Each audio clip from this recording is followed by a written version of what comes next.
नमस्कार दोस्तों। अभी खबर पाकिस्तान से आई है और ये कि कराची जो वहाँ का एक बड़ा शहर है, जैसे हिंदुस्तान मुंबई व्यावसायिक राजधानी, वैसे ही पाकिस्तान की व्यावसायिक राजधानी कराची माना जाता है।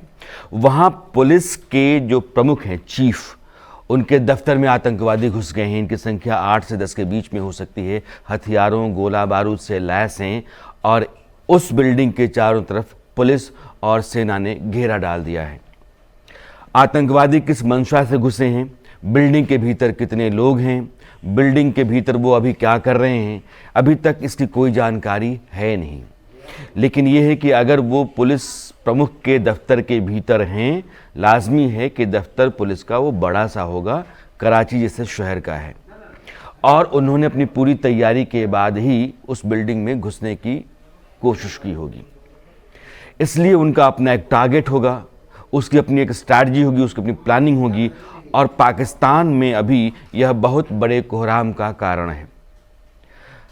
अभी तक इस बात पर सफाई नहीं है कि आतंकवादी गुट कौन सा है, लेकिन बहुत हद तक और बहुत मुमकिन है कि यह तहरीक तालिबान पाकिस्तान हो।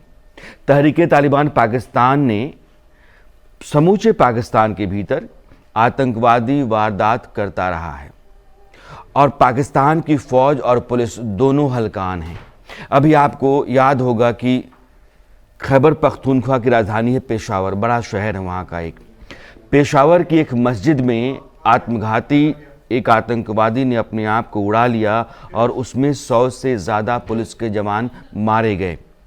100 से ज़्यादा लोग मारे गए। पुलिस के जवानों की तादाद 90 से अधिक थी, क्योंकि वह जो मस्जिद थी वो पुलिस लाइन के भीतर की थी। इसलिए दोपहर में नमाज के लिए पुलिस वाले ही ज़्यादातर गए थे, और वो इतना ताकतवर विस्फोट था कि मस्जिद की दीवारें और छतें टूट गईं।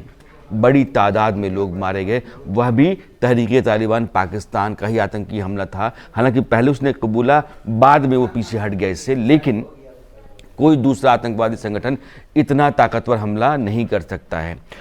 अब पुलिस मुख्यालय कराची का या पुलिस प्रमुख के दफ्तर पर आतंकवादी जो गए हैं, यह भी तहरीक तालिबान पाकिस्तान की ही करतूत है। तहरीक तालिबान पाकिस्तान के भीतर शरिया कानून के तहत एक इस्लामी राज्य स्थापित करना चाहता है। इसलिए वहाँ जो मौजूदा सरकार या व्यवस्था है उसको हटाना चाहता है। जैसे अफ़गानिस्तान में तालिबान आया और वो शरिया के तहत वहाँ अपनी सरकार चला रहा है। 9 साल से ऊपर की या 10 साल से ऊपर की बच्चियों का स्कूल जाना मना है। महिलाओं पर दर्जन भर की पाबंदियां हैं और एक अजीब तरह की आदिम ज़िंदगी है जो शरिया के तहत अफ़गानिस्तान के लोगों के ऊपर लाद दी गई है। इसी तरह की ज़िंदगी, इसी तरह की व्यवस्था तहरीक तालिबान पाकिस्तान में चाहता है। और अफ़गानिस्तान का जो तालिबान है वो पाकिस्तान के इस आतंकवादी संगठन जो तालिबान अपने आप को कहता है, तहरीक तालिबान पाकिस्तान, उसकी मदद करता है, अपनी ज़मीन का इस्तेमाल करने देता है, अपने हथियार, गोले बारूद की सप्लाई देता है। आप ये समझिए कि यह वह पाकिस्तान है जिसने तालिबान की मदद की, अपनी ज़मीन दी तालिबान को खड़ा होने के लिए, तालिबान को लड़ने के लिए, क्योंकि अफ़गानिस्तान में अमेरिका था और अमेरिका समर्थित सरकार वहाँ बन गई थी। तो पाकिस्तान की ज़मीन से अफ़गानिस्तान में जाकर के तालिबान हमला करते थे और अपने मुल्क में अपनी सरकार बनाने के लिए एक लंबी लड़ाई वे लड़ते रहे। वो पूरा इंतज़ाम पाकिस्तान के भीतर पाकिस्तान की सरकार ने किया, चाहे वो मुशर्रफ हों या इमरान खान हों या फिर बीच की सरकारें हों। लेकिन पाकिस्तान की तरफ से अमेरिका के ख़िलाफ़ तालिबान को हर तरीके की मदद दी गई।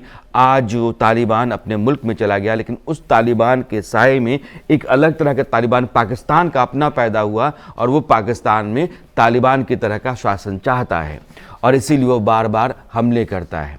आपको याद होगा कि 2014 में पेशावर में ही सैनिक स्कूल पर हमला हुआ था। उसमें 130 से ज़्यादा बच्चे मारे गए थे। वह भी तालिबान की करतूत थी।